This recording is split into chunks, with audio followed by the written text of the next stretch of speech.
You can see in this video someone driving into a parking lot and parking their car. The question remains though, who was driving it?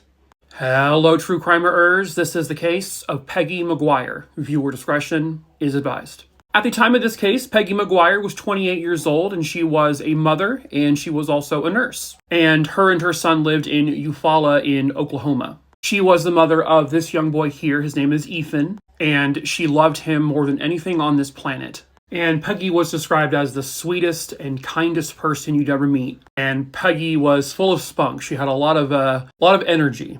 And she would basically take up arms for you if you needed help. But on a day in 2015, she just fell off the face of the earth. It was November 16th, 2015. Peggy would drop her son off at school that morning, and then that's it. That's the last time anyone can ever recall seeing her again. Peggy would eventually be reported missing. On November 17th, 2015, which was about 24 hours after she was last seen, her vehicle was found. It was found here at the T&J's Ice House, which I guess is no longer in business, and her truck was parked over here, right over here in this part of the parking lot. And there's footage of someone pulling into the parking lot in her truck. So you can see the headlights right there, and you can see the truck pulling in, and then eventually it's going to park. And according to some, you can actually see the person getting out of the truck, but you can't tell who it is.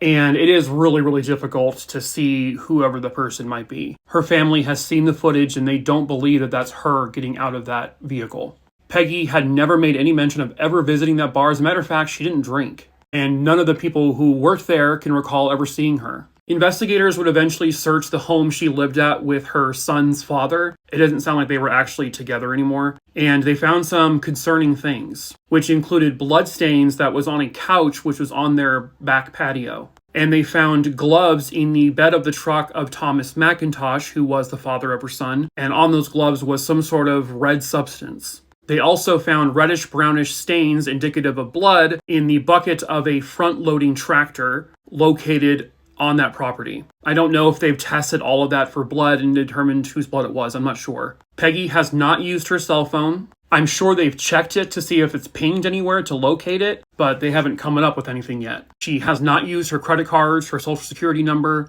She's just gone. The belief is that she likely met with foul play, but they can't arrest anyone without evidence or proof. More importantly, they need her. Peggy was 28 years old, 5'10", approximately 150 pounds, and somebody has to know what happened to her, and perhaps that someone is you. If you have any information, please call 918-689-2526.